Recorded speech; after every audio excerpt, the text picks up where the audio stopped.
सोचिए, 14 मार्च 1879 का दिन है। जर्मनी के एक छोटे से शहर उल्म में एक बच्चे का जन्म होता है। उस बच्चे का नाम रखा जाता है अल्बर्ट आइंस्टीन। शुरुआत से ही यह बच्चा दूसरों से अलग था। 2-3 साल की उम्र तक वह ठीक से बोल भी नहीं पाता था।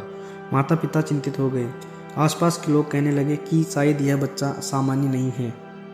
किसी को क्या पता था कि यह बच्चा आगे चलकर दुनिया की सोच बदल देगा।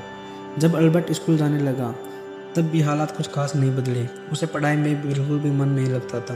रट्टा लगाकर पढ़ना उसे पसंद नहीं था। वह हर बात पर सवाल करता था।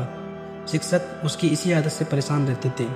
एक शिक्षक ने तो यहाँ तक यह कह दिया था कि तुम जीवन में कभी सफल नहीं हो पाओगे। यह सुनकर कोई भी बच्चा टूट सकता है, लेकिन अल्बर्ट के मन में सवाल पूछने की आग और तेज हो गई। एक दिन उसके पिता ने उसे एक छोटा सा चुंबकीय कपास दिया। अल्बर्ट देर तक उसे घुमाकर देखता रहा।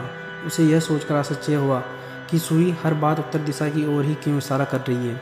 उसी दिन उसके मन में यह विचार पैदा हुआ कि इस दुनिया में कुछ ऐसी शक्तियाँ भी हैं जो दिखाई नहीं देती, लेकिन अपना काम जरूर करती है। यहीं से विज्ञान के प्रति उसका लगाव और गहरा हो गया। समय बीतता गया। अल्बर्ट कॉलेज पहुंचा, लेकिन वहाँ भी वह कोई खास छात्र नहीं माना गया। उसके अंक औसत थे और अध्यापकों से उसके संबंध अच्छे नहीं थे। पढ़ाई पूरी होने के बाद उसे अच्छी नौकरी नहीं मिली। अंत में उसे स्विट्जरलैंड के एक पेटेंट कार्यालय में एक साधारण सी नौकरी करनी पड़ी। वह दिन भर फाइलें देखता और दस्तावेजों पर मोहर लगाता। देखने वालों को लगता था कि उसका जीवन यहीं रुक गया, लेकिन सच्चाई यह थी कि उसे छोटी सी नौकरी के बीच भी उसका दिमाग ब्रह्मांड की गहराइयों में भटक रहा था। 1905 का साल आया, जिसे बाद में आइंस्टीन का चमत्कारी वर्ष कहा गया। इसी एक वर्ष में उसने ऐसे शोध पत्र लिखे जिन्होंने विज्ञान की दिशा ही बदल दी। उसकी प्रसिद्ध खोज थी E=mc²। इस एक सूत्र ने यह साबित कर दिया कि द्रव्यमान और ऊर्जा एक दूसरे से जुड़ी हुई है।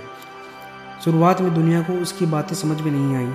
कई वैज्ञानिकों ने उस पर शक किया, लेकिन धीरे धीरे सबको एहसास हुआ कि यह व्यक्ति असाधारण है। बाद में उसे नोबेल पुरस्कार से सम्मानित किया गया और वह विश्व प्रसिद्ध वैज्ञानिक बन गया। इसके बावजूद वह हमेशा सरल जीवन जीता रहा।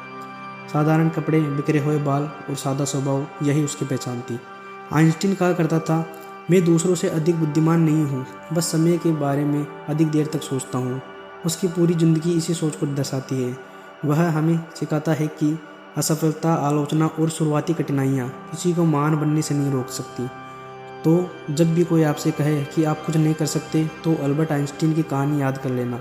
जो बच्चों देर से बोल पाया, जिसे शिक्षक असफल कहते थे, जो एक साधारण क्लर्क थे, वह व्यक्ति आगे चलकर दुनिया का सबसे महान वैज्ञानिक बना। यही इस कहानी का सबसे बड़ा संदेश है। अपनी सोच और सपने पर कभी संदेह मत करना।